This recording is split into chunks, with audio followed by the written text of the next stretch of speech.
এইরকম চুরি করে ডাকাতি করে 100টা বিশ্বকাপ নিলে সে বিশ্বকাপের কোনো মর্যাদা থাকবে না। মানুষ যখন জানবে যে আপনি চুরি করছেন, তো চুরি করে বড়লোক হয়ে দুনিয়াতে কোনো সম্মান থাকে না, ইজ্জত থাকে না। আজীবন আপনাকে শুনতে হবে যে আপনি চুরি করছেন, ডাকাতি করছেন, বাটপারি করছেন, রুবারি করছেন।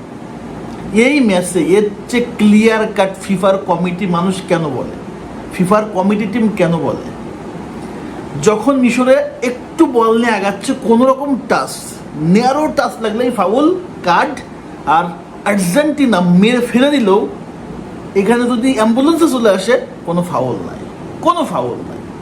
অবাক হয়ে গেলাম যখন মিশরের দ্বিতীয় গোলটা হলো, তখন লাউতারোরে এই লিসান্ড্রোরে ফাউল করছে, নর্মাল একটা ফাউল, জার্সি ধরে হালকা টান দিছে, সেখানে ফাউল দিছে, গোলটা ক্যান্সেল।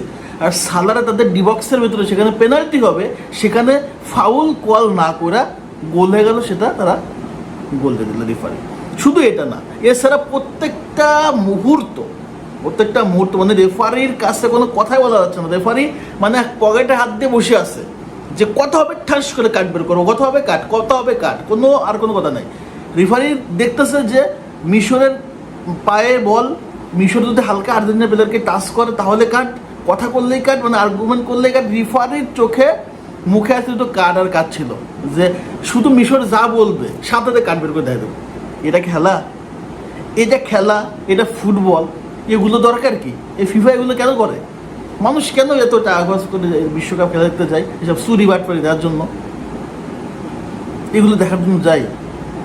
এর চেয়ে বাটপারি, এর চেয়ে চুরি আর হইতে পারে বলেন তো? গত বছর ছিল হচ্ছে পেনাল্টি ভাতা, আর এই বছর হচ্ছে, এবছর সেম টু সেম।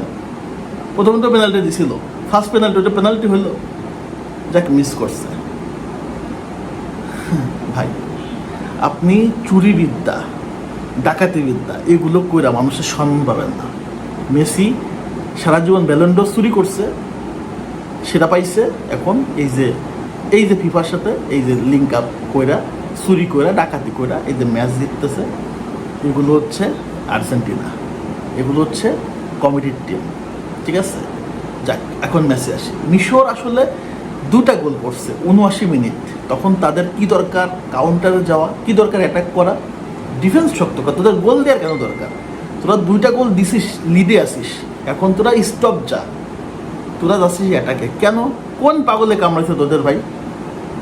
আর্জেন্টিনা মতো দলকে তোরা 2 গোল দিয়ে দিছিস, আটকাই ফেলছিস। এখন দরকার হচ্ছে লাস্ট 15-20 মিনিট আটকাই ফেলা। তোরা একের পর এক অ্যাটাকে যাচ্ছিস, আর্জেন্টিনা ফাঁকা বাচ্চা গোল দিচ্ছে, ফাঁকা বাচ্চা গোল দিচ্ছে, কোনো মার্ক নাই। ফার্স্ট গোলটা দিল হচ্ছে কে? ক্রিস্টিয়ান রোমেরো, হেড দিল, তার আশেপাশে কেউ নেই। সেকেন্ড গোলটা লিওনেল মেসি দিল, লাস্ট গোলটা হলো কাউন্টার অ্যাটাক। কেন রে ভাই, কেন আর্জেন্টিনা কাউন্টার অ্যাটাকে গোল দিবে? তোরা 2 গোলে লিডে ছিল, তোরা কেন ভাই অ্যাটাকে যাবে এত বেশি? এটা কি ফুটবল খেলা হইলো? এই সুযোগ কি কেউ পায়?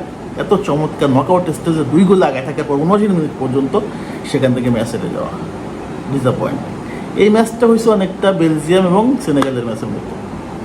সেনেগাল 2-0 গোল আগে থাকার পরও লাস্টের দিকে যে ম্যাচ হেরে গেল। সো মিশর, তাদের ভুল ছিল, তবে রেফারি যেটা করছে সেটা একদম অমানবিক, রুবারি। এর চেয়ে বড় রুবারি আর দুনিয়াতে হইতে পারে না। ফুটবলের সবচেয়ে বড় ডাকাতি হয়েছে আজকে।